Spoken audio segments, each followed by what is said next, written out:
La ilaha illallah.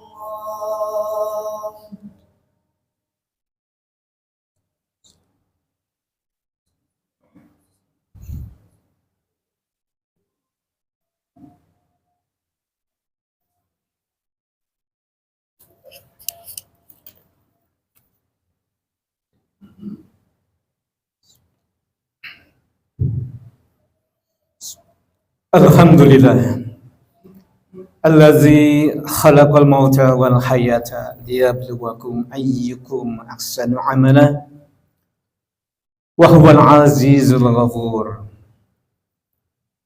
Asyhadu an la ilaha illallah wahdahu la syarikalah wa asyhadu anna Muhammadan abduhu wa rasuluhu la nabiyya ba'd. Alhamdulillah, segala pujian bagi Allah, segala sanjungan, penghambaan, pengabdian, permohonan, doa hanya pantas ditujukan kepada Allah. Karena Allah lah yang telah memberikan anugerah kenikmatan yang begitu banyak. Inna a'tainakal kautsar, sungguh kami telah berikan nikmat yang begitu banyak. Nikmat yang saat ini kita rasakan adalah nikmat hidup dan nikmat sehat. Dengan memuji Allah, mengagungkan Allah, mensucikan Allah, mudah-mudahan kita senantiasa mentadaburi, mengingat bahwa Dia Allah yang menciptakan mati dan menciptakan hidup. Alladzi khalaqal mauta wal hayata. Artinya kita akan dimatikan oleh Allah. Setelah Allah mematikan kita, entah siapa di antara kita yang lebih dulu panggil Allah, wallahu a'lam, tidak ada yang tahu. Barangkali saya, hadirin yang lebih dulu atau belakangan. Tapi yang jelas Allah akan mematikan kita dan menghidupkan kita. Dan kehidupan nantinya adalah kehidupan yang tidak pernah berakhir. Kehidupan yang tidak akan ada bilangan nanti tahun 2025, tahun baru, nggak ada. Karena nantinya di kehidupan yang setelah kematian ini adalah kehidupan yang abadi. Kehidupan yang tidak pernah bertepi dan berakhir. Oleh karenanya Allah menguji ketika kita hidup di dunia ini. Siapa di antara kita yang terbaik amalnya? Dia Allah yang Maha Perkasa dan Maha Pengampun. Salam dan salam terlimpah kepada Nabiullah Muhammad sallallahu alaihi wasallam, sosok manusia yang sengaja Allah turunkan ke dunia ini untuk mereformasi akhlak manusia. Innam bu'istu liutammima makarimal akhlak. Nabi kita diutus ke dunia untuk memperbaiki akhlak agar manusia memiliki pribadi, memiliki perilaku, saling cinta mencintai, saling sayang menyayangi. Apalagi dengan orang-orang yang sama beriman. La yu'min ahadukum hatta yuhibba li akhihi ma yuhibbu li nafsihi. Tidak sempurna iman seseorang itu kalau orang itu tidak saling cinta mencintai. Bahkan cintanya lebih sebagaimana dia mencintai dirinya sendiri. Dan Rasulullah sengaja memberikan contoh. Rasulullah tidak pernah punya prasangka yang tidak baik. Rasulullah tidak pernah mencari-cari kesalahan orang. Rasulullah tidak pernah mencela. Rasulullah tidak pernah membuli. Rasulullah tidak pernah menghina siapapun. Bahkan orang yang membenci Rasulullah tidak pernah dihinanya. Inilah perilaku yang dicontohkan oleh Rasulullah. Uswah yang sempurna. Jika kita mengikutinya, maka kita akan mendapatkan kasih sayang dari Allah. Laqad kana lakum fi Rasulillah uswatun hasanah liman kana yarjullah. Sungguh pada diri Nabi ada contoh yang the best, contoh yang terbaik, contoh yang sempurna. Jika kita ingin mendapatkan rahmat atau kasih sayang dari Allah Subhanahu wa taala. Masyaallah muslimin yang dirahmati Allah, yang dimuliakan Allah. Dalam sebuah hadis yang diriwayatkan oleh dari Abu Hurairah, riwayat ini dari At-Tirmizi, Imam Tirmizi. Rasulullah bersabda,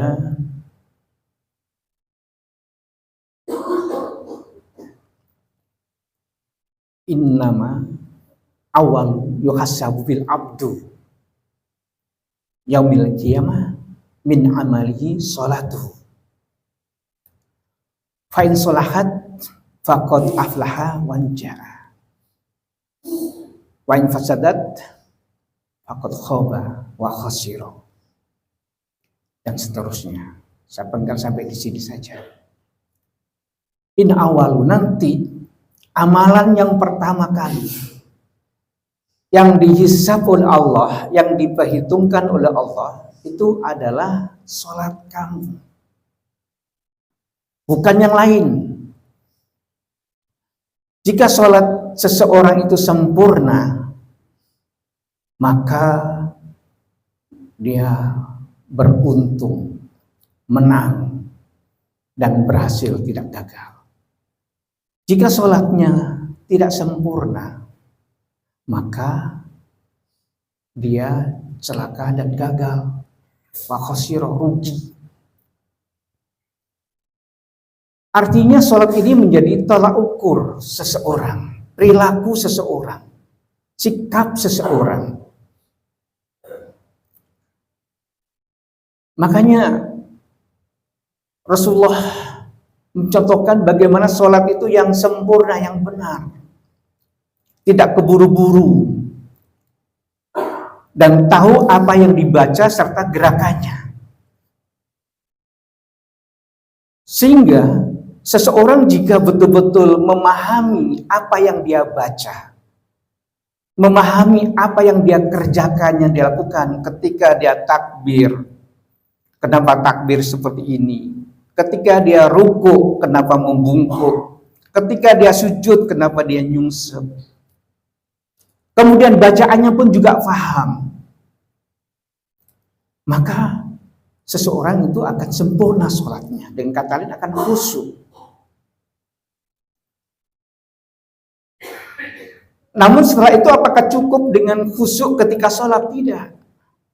Makanya akhir dari sholat itu diakhiri dengan salam, menoleh ke kanan dan ke kiri, peduli.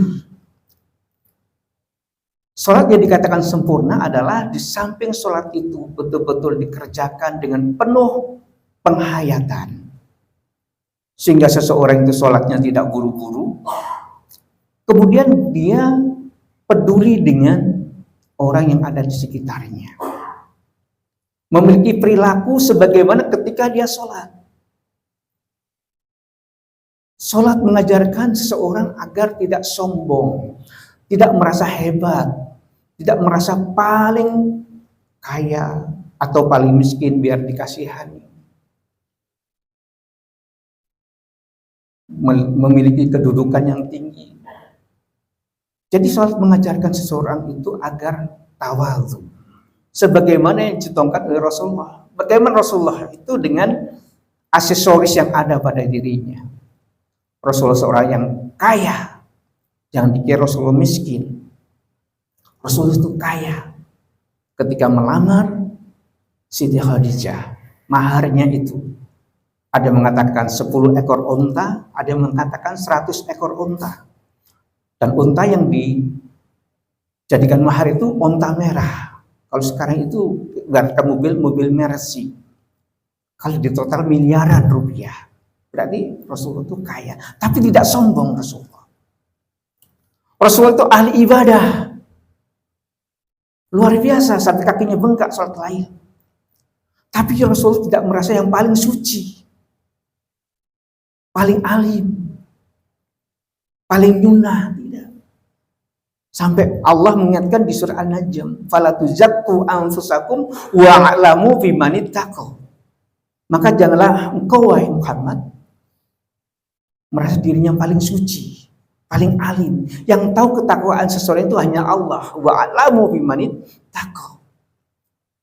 Allah, maaf, Rasulullah juga tidak merasa dirinya memiliki kedudukan yang tinggi. Dia seorang presiden, bukan presiden, khalifah, pemimpin dunia. Tapi Rasul tidak pernah sombong.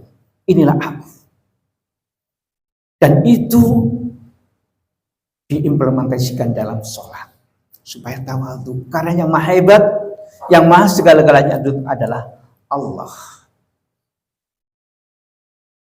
Makanya Allah mengingatkan agar seseorang dalam sholatnya itu selalu ingat dari firman Allah. Utlu ma yuha ilaika minal kitab. Di surat Al-Ankabut ayat 45. Bacalah Al-Quran yang diwahyukan kepada Nabi Muhammad. Wa aqimis sholah. Inna sholata tanha 'anil fahsya wal munkar. Wa la dzikrullahi akbar. Wallahu ya'lamu ma tasna'un. Sesungguhnya sholat itu mencegah perbuatan yang nggak benar. Kalau ada orang yang rajin sholat tapi masih merasa dirinya paling ali, merasa dirinya paling suci, merasa dirinya paling nyuna, kemudian dia suka membicarakan kekurangan orang lain, apalagi sampai menggunjing, masya Allah, na'udzubillah. Berarti sholatnya tidak ngefek, tidak ngaruh.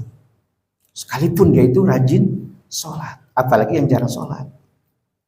Karena mencari-cari kesalahan ini, kata Allah itu seperti orang yang makan daging bangkai saudara sendiri yang telah mati. Wala tajassasu wala yaghtab ba'dukum ba'dha. Maka jangan sekali-kali mencari-cari kesalahan orang lain. Apalagi seiman. Merasa dirinya paling benar, lu yang salah. Kalau sudah merasa, ini berarti ada bisikan iblis di dalam diri seseorang. Karena iblis ketika disuruh oleh Allah untuk suci kepada Adam, dia tidak mau. Yang menyuruh Allah. Kenapa kamu tidak suci kepadaku? Apa dia katakan? Ana khairum minhu, khalaqtani min nar, khalaqtani min nar wa khalaqtahu min tin. Merasa dirinya hebat. Engkau ciptakan aku dari api, sedangkan Adam dari tanah yang hina. Itulah karakter iblis yang merasa dirinya lebih hebat. Padahal iblis itu dikenal sosok makhluk yang paling takwa sebelum Allah menciptakan Adam, paling khusyuk untuk menghadap Allah. Tapi ketika ada kompetitor yang lain, merasa dirinya hebat, sombong. Al-kibru baratul haq wal hamdun nas. Kesombongan itu menolak kebenaran, dikasih tahu tidak mau tahu, dan menyepelekan orang lain. Yang kedua, sholat itu memang berat, apalagi yang tidak terbiasa, kecuali orang yang khusyuk. Ayatnya sama, ayat 45 seperti Al-Ankabut tadi, tapi suratnya di surah Al-Baqarah ayat 45. Wasta'inu bis sabri was shalah wa innaha lakabiratun illa khashi'in. Jadikanlah sholat dari kalian sabar dan sholat itu sebagai penolong kamu. Sesungguhnya sholat itu berat sekali, kecuali orang yang sholatnya sempurna. Sholatnya sempurna. Karena di dalam sholat itu ada zikir. Zikir yang paling utama adalah zikrul akbar. Di situ ada doa, kalau kita paham. Di situ ada zikir. Di situ ada puasa. Itu dalam sholat lengkap semuanya. Iyyaka na'budu wa iyyaka nasta'in ihdinas siratal mustaqim di surah Fatihah. Itu ada doa. Kepadamu ya Allah kami menyembah, dan hanya kepadamu ya Allah kami minta tolong. Jangan enggak tolong kepada selain Allah. Enggak tolong kepada Allah, Allah akan jamin. Makanya orang yang khusus sholatnya, insya Allah doanya akan didengar dan diijabah Allah. Tunjuki kami ke jalan yang lurus. Insya Allah orang yang sholatnya khusyuk benar, dia senantiasa berjalan di jalan yang benar. Dan sholat ada zikir juga, subhanallah. Ketika sujud, ruku, kita mengucapkan tasbih subhanallah wa bihamdi, subhanallah rabbil a'la. Duduk di antara dua sujud ada doa kalau kita paham. Kalau tidak paham, cepat saja bacanya. Duduk di antara dua sujud. Rabbi fili warhamni wajibuni warfa'ni wajibni matin wa'ihni wa'fu'ani. Tapi ditanya artinya, bu nggak tahu. Padahal artinya luar biasa. Rabbighfirli, ampuni aku ya Allah. Warhamni, kasihanilah aku, sayangi aku ya Allah. Wajburni, tutup aibku, kesalahanku ya Allah. Warfani, angkat derajatku ya Allah. Warzuqni, beri aku rezeki ya Allah. Wahdini, tunjuki aku ya Allah supaya selalu beradanya di jalan yang lurus. Wa'afini wa'fu'ani, sehatkanlah aku dan maafkanlah aku. Tapi kalau kita tidak paham bacaannya, ya pokoknya dibaca saja. Akhirnya tidak menyentuh sudur hati kita. Sehingga sholat semestinya membawa ketenangan, kebahagiaan. Banyak orang yang sering sholat bahkan bertahun-tahun tapi hatinya masih galau. Masih nggak tenang, masih tidak bahagia. Padahal dengan sholat yang khusyuk Allah menjamin orang itu akan bahagia, hatinya akan tenang. Ala bidzikrillah tatmainul qulub. Hanya dengan mengingat Allah, hati itu akan menjadi tenang. Dan sholat itu adalah zikir yang paling akbar, wala dzikrul akbar, dan zikir yang paling besar. Makanya jika seseorang kalau sudah sholat hatinya masih belum tenang, perlu diperbaiki sholat itu. Sebagaimana dikatakan oleh Al-Hikmah, perbaiki sholatmu, niscaya Allah pasti akan memperbaiki hidupmu. Ada beberapa kiat di antaranya supaya kita menjadi khusyuk dalam sholat atau sempurna. Di antaranya adalah sholat tepat pada waktunya. Yang sampai sholat duhur jam 3, sholat subuh jam 7, karena begadang semalaman, nongki-nongki di kafe. Jam 12 malam baru pulang. Jatah tidur tubuh kita itu 6-8 jam. Kalau jam 12, jam 1 baru tidur, maka bangunnya pasti jam 7. Sholat subuh itu bukan jam 7, itu duha. Kalau langsung sholat subuh, berarti bukan sholat subuh lagi, tapi subuh dan duha. Sholat suha namanya. Kalau lalai lupa masih tidak apa-apa, tapi kalau setiap hari itu bukan lalai. Tapi memang sengaja untuk tidak mengerjakan sholat dengan benar. Yang kedua, paham apa yang dibaca ketika sholat dan gerakannya. Dan yang keempat adalah dengan bersolat berjamaah. Karena pahala sholat berjamaah bukan 10 tapi 27. 10 setiap kebaikan Allah berikan pahala 10 kali lipat. Tapi kalau sholat berjamaah 27 kali 10. Sholatnya sendiri itu 27. Setiap kebaikan manja bila hasanati falu asyru amsaliyah. Setiap kebaikan Allah berikan pahala 10 kali lipat. 27 kali 10 270. Ini kalau hitung-hitungan matematis. Tapi kalau kita betul-betul ingin mendapatkan ridho dari Allah, niscaya hati kita akan tenang, jiwa kita akan bahagia, hidup kita akan tenang di dunia dan di akhirat. Itu adalah tolak ukurnya pada sholat. Barakallahu lakum fil Qur'an azim wa nafa'ani wa iyyakum bima fihi min